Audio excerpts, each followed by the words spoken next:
Alors, on commencera à parler de Citroën dans le nouveau espace groupe PSA, on va dire. Donc, avec les changements opérés dans le groupe PSA, Citroën est appelé à prendre une nouvelle place, la marque Citroën en tant que telle. Quelle est la nouvelle position de Citroën dans ce groupe? Comment cela se traduira concrètement sur le terrain, notamment avec cette nouvelle charte à venir? En fait, l'avenir de Citroën est relativement clair. Citroën, c'est une marque mondiale, française, qui fait des voitures populaires au sens noble du terme, c'est-à-dire qui s'adressent au plus grand nombre, sont capables de créer des petites voitures comme de grandes voitures, et capables de venir sur le segment des SUV. La preuve, on est assis dans Aircross, qui est un concept et qui préfigure les SUV qui vont arriver sur les différents marchés mondiaux dans les 2 ans à venir. C'est une marque qui est créative, qui est bold et dont l'ambition est quand même que les gens s'y sentent bien, c'est le fameux feel good. Donc on a une plateforme de marque en fait qui est très claire, qui est Billy Front Feel Good, c'est-à-dire clairement faire des véhicules qui sont singuliers, originaux, qui ne sont pas stéréotypés.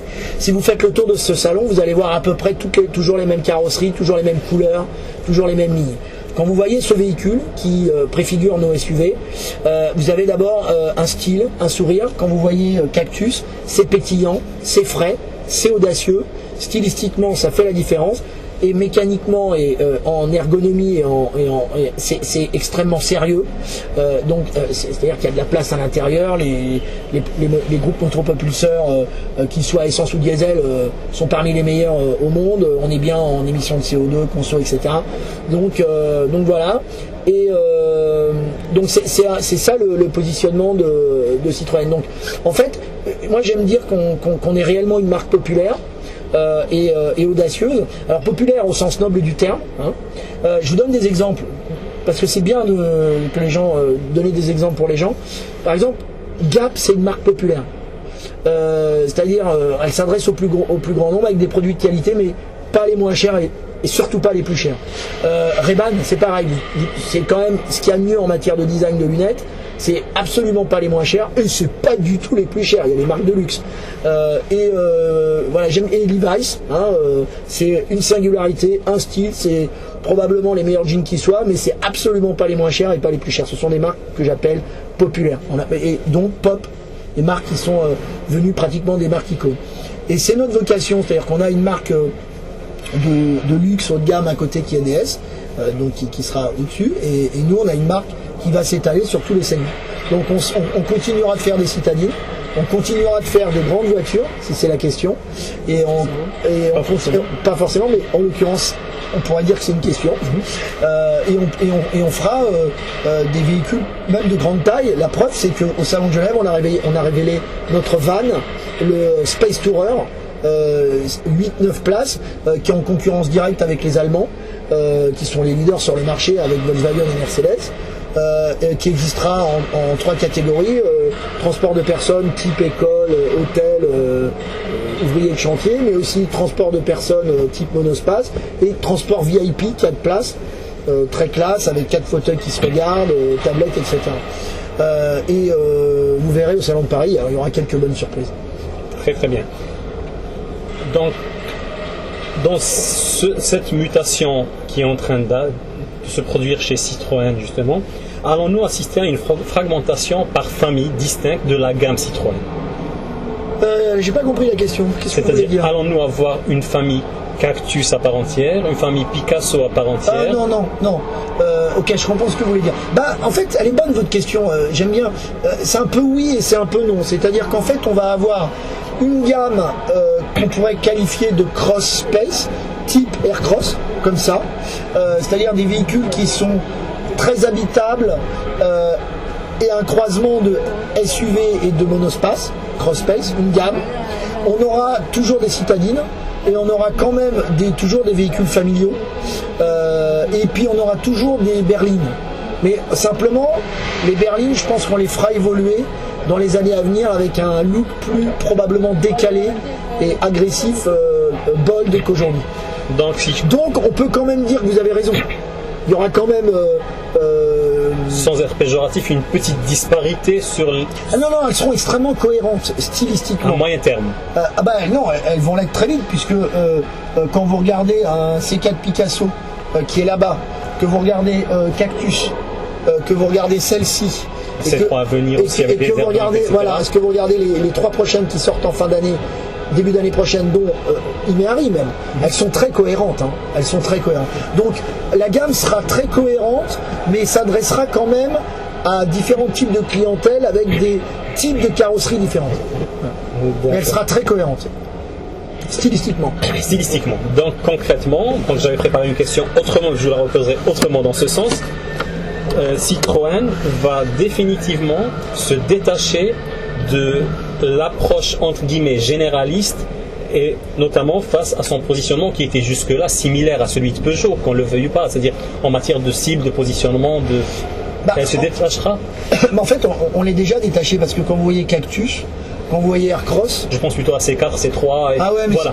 Si vous voulez, c'est difficile votre travail parce que vous regardez toujours l'automobile avec la photo d'aujourd'hui comme un client qui apparaîtrait dans un showroom. Mais en réalité, sur les 5-6 ans à venir. En réalité, dans les 5-6 ans à venir, vous verrez une différence totale entre les marques, puisque il suffit de regarder celle-ci.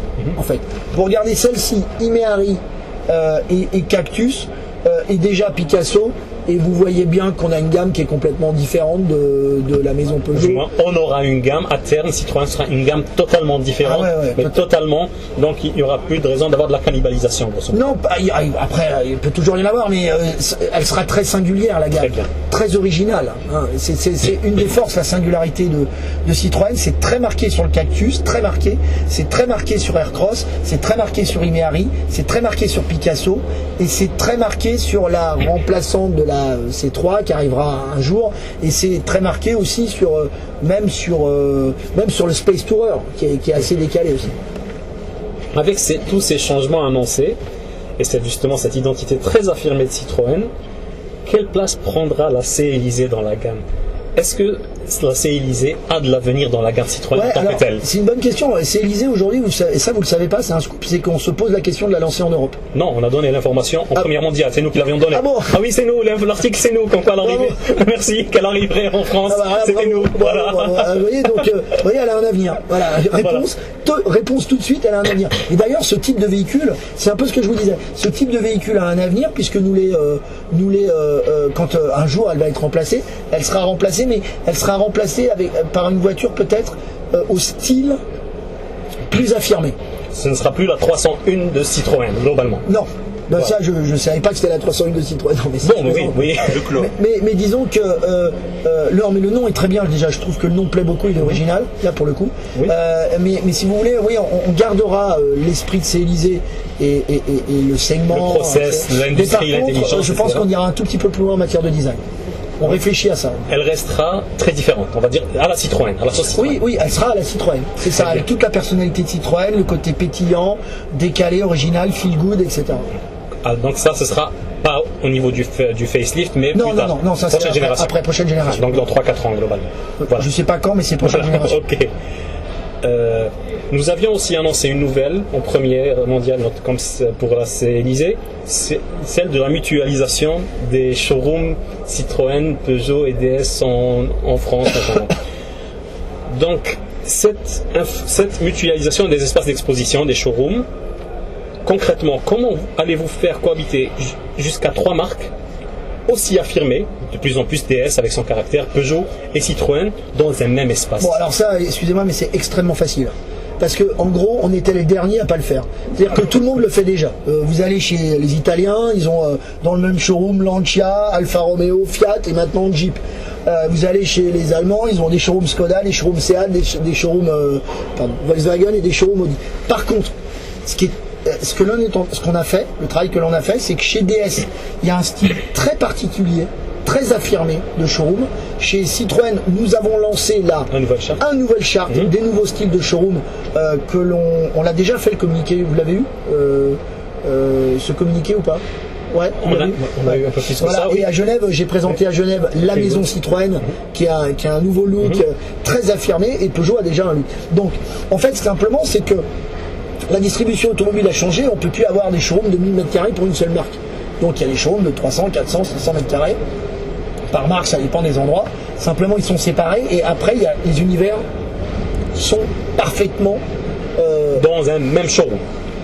Non, pas dans un même showroom, dans un même bâtiment, voilà, avec des showrooms séparés. Avec des espaces séparés. Avec des espaces séparés. Mais c'est dans le même bâtiment. Donc il y a des murs, il y a un univers totalement différent. Mais finalement, c'est comme quand vous allez dans un grand magasin. Quand vous allez dans un department store, comme disent les Américains, ou dans un mall, vous avez des blocs de 150 m², des boîtes qui sont aménagées. Vous rentrez dans une boutique Gap, la porte d'après c'est H&M, la porte d'après c'est Banana Republic, la porte d'après c'est, j'en sais rien, Levi's, la porte d'après c'est Ray-Ban. Hein, il y a toujours 150 m² collés, mais ça s'exprime très bien. La distribution automobile va vers ça. Par contre, pour ça, il faut avoir des concepts très forts en termes d'architecture, de points de vente. Nous en avons. Nous les avons faits, et surtout si vous n'avez pas les photos, vous me le dites parce que je vous les fais envoyer. Très bien, parfait. Donc, concrètement, comment pouvez-vous intégrer cette nouvelle identité Citroën, de plus en plus affirmée, sinon parfois décalée, il faut dire les choses comme elles sont, dans un marché conservateur comme l'Algérie, je parle d'un marché conservateur, sans dérouter d'abord votre clientèle traditionnelle, et puis quelle stratégie effective allez-vous avoir pour conquérir cette nouvelle clientèle visée? Bon, alors là, il y a plusieurs questions. En fait, la stratégie, c'est la même au niveau mondial. C'est-à-dire que clairement, en termes de marketing, ce que l'on fait, c'est on veut faire de Citroën une marque icône, une love brand, comme disent les Anglais. Et c'est possible, parce que quand on voit l'histoire de Citroën tout au long de ses 100 ans, et le fait que dans le monde entier, des gens aient des voitures de collection Citroën, les gens adorent la 2 chevaux, adorent la traction, adorent la Méhari, adorent la CX, adorent la C4 Cactus. Enfin, Citroën est une marque vraiment extrêmement décalée, et que les gens adorent. Donc c'est pour faire d'une love brand, une marque iconique, il faut c'est ce que j'expliquais, je sais plus parce que j'ai fait tellement d'interviews aujourd'hui, c'est d'en faire une marque respectable. Et pour faire une marque respectable, il faut que les gens la respectent. Les gens la respectent, il y a 4 règles. 1, il faut avoir un plan produit. Le plan produit, on l'a. Et quand vous voyez ce genre de véhicule, vous avez envie de l'avoir. Des véhicules qui font envie, des véhicules qui sont décalés, des véhicules qui sont originaux, qui sont singuliers. C'est le cas de ces véhicules. Premier point. Deuxième point, il faut avoir des lieux de distribution qui inspirent le respect. Les points de vente. 3, il faut avoir une stratégie marketing qui soit audacieuse. Les 3 recettes, là je vous parle du chef cuisinier que je suis, les 3 recettes, c'est sublimer la marque. Sublimer la marque. Deuxième recette, storytelling, raconter une histoire. Troisième recette, rechercher l'impact. En matière de marketing, en matière de pub, je ne sais pas si vous avez vu le reveal que j'ai fait de Space Tourer à Genève, avec le groupe de rock. Vous avez vu la petite vidéo sur YouTube? Oui. Space Tourer iPhone. Vous l'avez vu avec le groupe de rock et tout ça, les personnes. Oui. Ça, c'est du marketing impactant qui rajeunit la clientèle plus jeune. Vous avez vu le film Rip Curl? Non, il faut le voir. C4 Cactus Rip Curl, vous allez sur YouTube, C4 Cactus Rip Curl ou sur Facebook, le site Facebook de Citroën. Vous allez voir, pas Citroën Algérien, Citroën HQ. Vous allez voir le film et il est très beau, très aspirationnel. Et vous allez voir aussi la Méhari Courage et le film de Reveal Courage. Vous l'avez vu ça? Oui. Bon, oui. Voyez, tous ces films-là, ils répondent à 3 choses. Sublimer la marque, raconter une histoire, impacter. Ok? Et le dernier point, c'est le prix. Le dernier point, c'est le prix. Si vous voulez, on n'a pas vocation à être les moins chers et on n'a pas vocation à être plus cher. Il faut qu'on soit dans le marché. C'est ce qu'on appelle le fair price. Alors maintenant, dans la logique spécifique de l'Algérie, où il y a les difficultés que l'on connaît sur le marché, il y a peut-être des alignements à faire. Mais globalement, c'est la même pratique partout. Vous voyez ce que je veux dire? Voilà. Aussi décalé que ça puisse être. Que ça puisse paraître. Bon, c'est pas décalé, c'est une stratégie je parle de gamme, voilà, audacieux, on va dire aussi. D'accord. Alors, quel avenir pour le sport automobile chez Citroën et comment va-t-il porter justement cette nouvelle promesse de la marque du feel good? Comment Citroën va-t-elle compenser justement cette image dans le sport automobile que Peugeot semble en train de s'accaparer? Ouais, enfin, c'est pas faire. Hein. On a 9 titres de champion du monde des rallyes. Oui, mais il est passé ailleurs maintenant. Attends. On a 9 titres de champion du monde des rallyes. on a 2 titres de champion du monde WTCC avec 2 titres de champion du monde pilote aussi. Tout ça là, ces dernières années. On enchaîne là une 3e année où, à mon avis, on va aller chercher un titre. On va essayer, hein, on se bat, hein, d'aller chercher un 3e titre constructeur WTCC et un 3e titre pilote. Et l'année prochaine, on revient en championnat du monde des rallyes avec une nouvelle voiture et des pilotes avec de nouvelles ambitions. Donc, si vous voulez, la stratégie Racing de Citroën, elle est très claire et elle est plutôt gagnante pour le moment. Voilà. Alors maintenant, la cohérence avec le feel good. Bon, là, on ne cherche pas à ce qu'il y ait une cohérence avec le feel good. Soyons clairs, le Racing, il faut aller gagner. Hein. C'est ça qui est. Dans la bonne humeur. C'est ça qui est feel good. Voilà, d'accord. C'est quand on gagne. Non, il y a un esprit d'équipe, quoi. Donc, il y a un esprit d'équipe, on joue collectif et on essaye de gagner. Citroën continuera à se battre dans la compétition sportive. Ah ouais, clairement, puisqu'on a acté au niveau, notre président a acté que chaque groupe avait une discipline. Peugeot, c'est le rallye raid, DS, c'est la e-Formula, et nous, c'est le rallye à partir de 2017, et donc le WTCC pour la dernière année, cette année. Voilà. D'accord. Et pour ce qui est annoncé sur le panneau derrière, la partie après-vente où vous allez faire participer vos clients. Citroën Advisor, ouais, ça c'est génial. Ben, ça en fait on l'a lancé en Europe il y a déjà 17 mois. On a déjà reçu plus de 40 000 avis. La moyenne des notes est à 4,8 sur 5. Ce sont nos clients en fait qui rate les concessionnaires. C'est très très novateur en fait, c'est ce que TripAdvisor fait avec l'hôtellerie et les restaurants. Oui. Si vous voulez, c'est la logique où on prend notre destin en main. Ou bien c'est nous qui le faisons, ou bien c'est quelqu'un d'autre qui va le faire. Comme on le fait, et qu'on est quand même puissant, on a quand même, juste pour info, on a quand même plus de 10 millions, pratiquement 10 millions de fans Facebook. On a une très grosse communauté de fans, même hors Facebook. Donc on a des gens qui sont... et un des éléments pour rajeunir aussi nos clients, c'est ça, c'est de proposer des nouveaux services. Donc on va leur permettre de rater, on leur permet déjà de rater nos concessionnaires, mais on va aussi leur permettre demain de rater les produits. Ça c'est nouveau, vous le saviez peut-être pas. Donc, et ça sera disponible en Algérie. Alors là on commence, l'Algérie va adopter Citroën Advisor maintenant. Et sur le produit ça sera après, ça viendra après. Mais l'Algérie est un des premiers pays, hein. C'est très important parce qu'il n'y a que 5-6 pays en Europe qui l'ont déjà fait. Et là, l'Algérie vient juste derrière. Et ça, c'est une vraie preuve. Ça, si vous voulez, c'est une vraie preuve de solidité de nos équipes en Algérie. Parce que quand on accepte que nos clients nous jugent, c'est qu'on les respecte. Et surtout, c'est qu'on est assez solide. C'est qu'on prend le risque. Entre guillemets. C'est qu'on prend le risque. C'est un peu ça. C'est un peu ça. C'est qu'on est bold, quoi. Voilà. On ose. Très bien. Merci. Merci à vous. Ah bien, donc merci beaucoup. Je vais essayer de sortir de cette voiture. Voilà, ça s'ouvre. Voilà. Je crois que j'ai compris comment on fait. Voilà. Merci.